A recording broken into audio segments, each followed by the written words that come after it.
जय हिंद स्टूडेंट्स, कैसे हैं आप सब। आप सबों को पिछले दिन रात में जो लाइव आए थे उसमें आप लोगों को हमने कहा था जो 11 बजे दिन में आप लोगों को कॉस्ट एंड मैनेजमेंट का मोस्ट इम्पोर्टेंट क्वेश्चंस मिल जाएगा, वो लेकर मैं हाजिर हूँ। देखते हैं आप लोग कितने लोग हाजिर हैं। जो जो वीडियो को देखेंगे लास्ट में कमेंट करके जाएंगे, ताकि मैं जो लाइव आऊँगा फिर रात में उस समय आप लोगों का नाम बताऊंगा जो कौन कौन लोग ऐसे थे जो लाइव 11 बजे वीडियो को देख लिए। 11 बजे देखना तो है ही, लेकिन 11 बजे कितने लोग देखेंगे इससे ये पता चलेगा जो आप लोग कितने ऊर्जावान थे, कितने आप लोग उत्सुक थे इस वीडियो को लेकर। वैसे बहुत सारे कॉल्स और मैसेज तो आप लोग किए ही हैं। जिस प्रकार से फाइनेंशियल मैनेजमेंट का सब क्वेश्चन मिल गया था, तो उम्मीद करता हूँ जो कॉस्ट का भी सब क्वेश्चन मिलेगा, मिलना चाहिए। ठीक है, यहाँ पे बात ध्यान रखने की ज़रूरत ये है जो 5 थ्योरी और 5 प्रैक्टिकल, एक कम ज़्यादा हो सकता है, यानी कि 6 थ्योरी हो जाएगा, 4 प्रैक्टिकल होगा, या 6 प्रैक्टिकल होगा, 4 थ्योरी होगा। ठीक है, मैं उन सभी बच्चों से जो कहीं ना कहीं कोचिंग पढ़ा है, जिनको कमांड है प्रैक्टिकल पर, मैं उनसे भी आग्रह करूंगा जो आप 3 प्रैक्टिकल को दिमाग में रखिए, 2 थ्योरी को दिमाग में रखिए। जिन्होंने कोचिंग कहीं पढ़ा नहीं उनको तो 5 का 5 थ्योरी ही लिखना है, लेकिन जो कोचिंग पढ़ा है, जिनको यूनिट कॉस्टिंग आता है, जिनको कॉन्ट्रैक्ट कॉस्टिंग आता है, जिनको ब्रेक इवन पॉइंट आता है, जिसको कैश फ्लो फंड फ्लो आता है, उनको भी मैं यही सजेस्ट करूंगा जो 3 क्वेश्चंस आप मान के चलिए जो आप 100% श्योर हैं बना लेंगे। 2 में आपको डाउट हो सकता है, तो डाउट में प्रैक्टिकल को छोड़ दीजिए, थ्योरी लिख दीजिए। इसलिए सभी के लिए यह थ्योरी काफ़ी महत्वपूर्ण है। ठीक है, तो चलिए अब हम बता देते हैं और एक एक प्रश्न का हम एक्सप्लेन करके वीडियो देंगे। लाइव आके आप लोगों का डाउट क्लियर करेंगे। चूंकि टाइम कम है तो इसी टाइम पीरियड में सब कुछ ख़त्म करना है। बस आप सब से मुझे एक ही मांग है, डिमांड है, जो इस वीडियो को फैला दीजिए, पूरे यूनिवर्सिटी के एक एक छात्र तक पहुंचा दीजिए, ताकि कोई भी बच्चे इस चैनल से अछूता ना रहे, और यह होगा सिर्फ आपके प्रयास से। पहला जो क्वेश्चन है, लागत लेखांकन से आप क्या समझते हैं, इसकी प्रकृति एवं क्षेत्र का वर्णन करें। लागत लेखांकन, कॉस्ट अकाउंटिंग क्या होता है, इसकी प्रकृति एवं क्षेत्र का वर्णन करें। एक बात और आप लोगों को मैं बता दूं, जो आप लोग इस पे मत रहिए, जो ये ऐसे ही लिखा आएगा तो हम आंसर लिखेंगे, ये नहीं पूछेगा लागत लेखांकन से आप क्या समझते, ये नहीं पूछा, सिर्फ पूछा लागत लेखांकन की प्रकृति एवं क्षेत्र का वर्णन करें।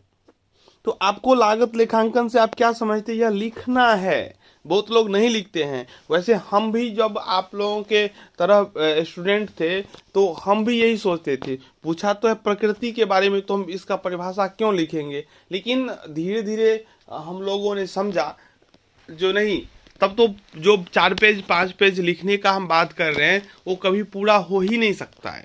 तो इसके बारे में, लागत लेखांकन के बारे में आपको जो भी कुछ पता है लिख दीजिए उस प्रश्न के उत्तर में, और आपका 4-5 पेज भरेगा, आपको अधिक से अधिक मार्क भी मिलेगा। ठीक है, तो लागत लेखांकन से आप क्या समझते हैं, इसकी प्रकृति एवं क्षेत्र। हो सकता है प्रकृति एवं क्षेत्र न लेकर महत्व तो लिख दें, तो आप यही लिखिए, कोई दिक्कत नहीं है। चलिए, दूसरा है लागत के विभिन्न तत्वों का वर्णन करें। देखिए क्वेश्चन सिर्फ इतना ही रह सकता है, लागत के विभिन्न तत्वों का वर्णन करें। क्वेश्चन ऐसा भी रह सकता है, लागत लेखांकन से आप क्या समझते हैं, लागत के विभिन्न तत्वों का वर्णन करें। लागत लेखांकन से आप क्या समझते हैं, इसके उद्देश्य। तो ये क्वेश्चन 23 में पूछा जा चुका है, तो इसका संभावना, उद्देश्य पूछने का संभावना कम है, लेकिन फिर भी ठीक है। तो अब ये लिख सकते हैं, कोई दिक्कत नहीं है। लागत लेखांकन विभिन्न तत्व तो 3 ही है। अब 3 को डिटेल्स में लिखेंगे तो 1.5 पेज होगा, तो काम चलेगा? 1.5 पेज से नहीं चलेगा ना।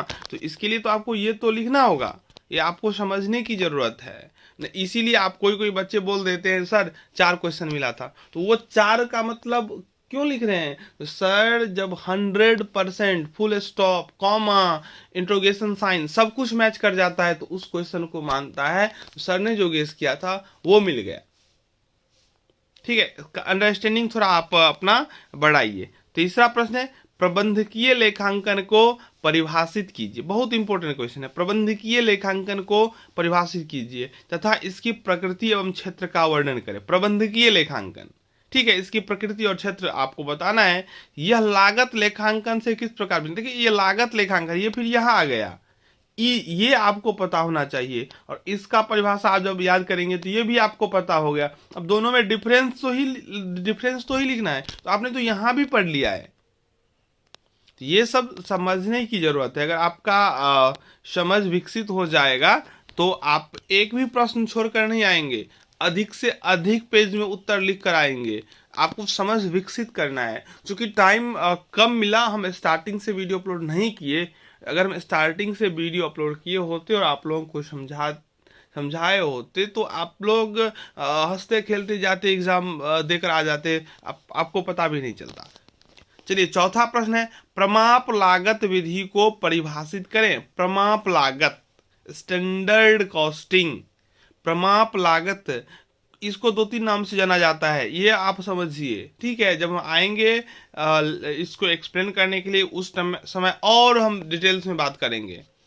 प्रमाप लागत विधि को परिभाषित करें और इसके प्रमुख जो उद्देश्य हैं उसका वर्णन करना है। 5वां प्रश्न है कोष प्रवाह विवरण क्या है। देखिए यहाँ तो फंड फ्लो स्टेटमेंट की बात हो रहा है।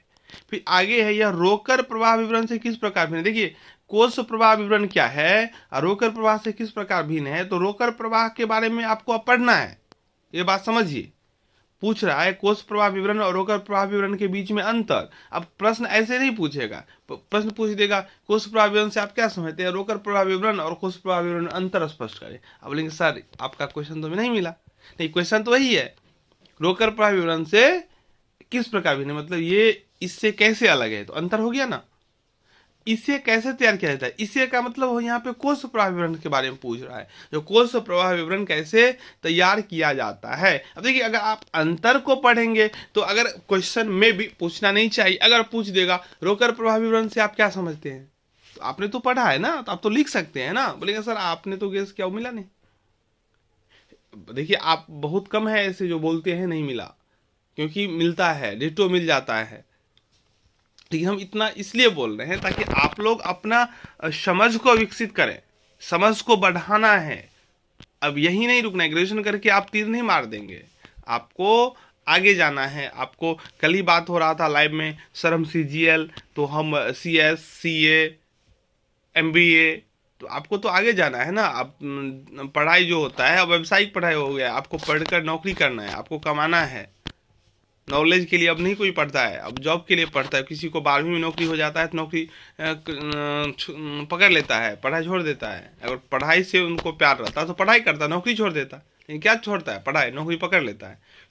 तो जॉब ओरिएंटेड अब एजुकेशन हो गया है, आप पढ़ रहे हैं जॉब के लिए, तो जॉब कैसे मिलेगा ये तो आपको जानना चाहिए ना। ये सब बात हम बताएंगे, हमारे चैनल पे बने रहें। ऐसा नहीं है जो हम देख रहे हैं, जो आप वीडियो तो देख लेते हैं, चैनल को सब्सक्राइब नहीं किए हैं। आगे भी आपको समझाना है ना, आप आगे भी ना आपको राह दिखाना है, क्या करना है, कैसे करना है, कौन सी वैकेंसीज आई है, उसमें आपको क्या करना है।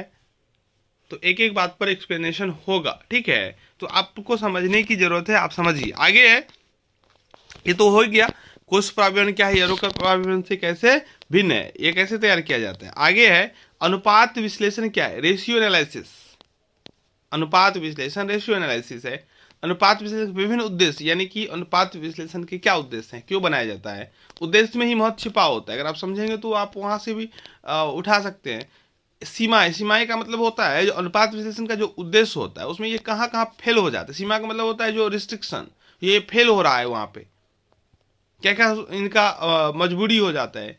फिर इसका विस्तृत चर्चा नहीं भी लिखेगा प्रश्न में, सीमाएं क्या हैं, तो विस्तृत चर्चा तो आपको करना ही है, आपको पेज भरना है, तो विस्तृत चर्चा तो सब में हो जाएगा, ठीक है। कहे नहीं कहे आपको करना है विस्तृत चर्चा। चलिए 7वां प्रश्न है संविच्छेद बिंदु, वी गिवन पॉइंट। इसके महत्व को वर्णन बताना है। हाँ, इसकी गणना यानी कि ब्रेक इवन पॉइंट हम कैसे फाइंड करते हैं वो भी आपको बताना है, ठीक है। फिर ठेका खाता से आप क्या समझते हैं, इसके उद्देश्य, कॉन्ट्रैक्ट अकाउंट हो गया, ठीक है, इसके उद्देश्य को पूछ रहा है। इसमें ये पूछता है एक अपूर्ण ठेके पर लाभ की गणना, मेन यही है। जो इनकम्प्लीट कॉन्ट्रैक्ट है उसमें प्रॉफिट कैसे फाइंड करेंगे, तो ये अगर आपको पता है, ये वैसे 2023 में पूछा प्रश्न है। जो इनकम्प्लीट जो कॉन्ट्रैक्ट है उसमें प्रॉफिट हम कैसे डिटरमाइन करेंगे, तो पूछा गया प्रश्न, इसलिए इसको थोड़ा चेंज कर दिए हैं। ठेका खाता से आप क्या समझते हैं, उद्देश्य, महत्व। इसमें ऐसा पूछ सकता है जो ठेका खाता से आपको इसके डेबिट पक्ष और क्रेडिट पक्ष में लिखे जाने वाले मदों को लिखें। ऐसा हो सकता है जो पूछ देगा जो कॉन्ट्रैक्ट अकाउंट का एक स्पेसिमेन फॉर्मेट, यानी कि फॉर्मेट बनाइए, फॉर्मेट आपको बनाना पड़े। तो थोड़ा समझने की कोशिश करें, टाइम तो कम है वैसे, लेकिन फिर भी जो नहीं पढ़े हैं उनको हम दिलाएंगे 80 मार्क्स। जो मैं कह रहा हूँ आप उतना करके जाइए, फिर बात करेंगे एग्जाम के बाद, फिर बात करेंगे रिजल्ट के बाद। आप लोग बताइएगा सर आपने कहा नहीं हुआ, निश्चित होगा, ऐसा मुझे विश्वास है, आप लोगों को भी होना चाहिए। चलिए, तो इतना क्वेश्चंस आप लोग देख लीजिए, किसी एक वीडियो में स्पेशली हम प्रैक्टिकल के बारे में बात कर लेंगे, ठीक है। तो आप लोग चैनल के साथ बने रहें, चैनल को सब्सक्राइब कर लें, बेल आइकन को प्रेस करके नोटिफिकेशन ऑल कर दें। अभी जो वीडियो अपलोड होगा जनरली आप लोगों के लिए ही होगा, तो आप लोग कोई भी वीडियो, कोई भी टॉपिक मिस ना करें, इसलिए आप लोग चैनल को देखते रहें। बहुत पहले का भी वीडियो सब है, देखिए ना, टाइम है ना आप लोगों के पास, देखिए। चलिए, तो इस वीडियो में इतना ही, मिलते हैं बहुत जल्द नेक्स्ट वीडियो में, धन्यवाद।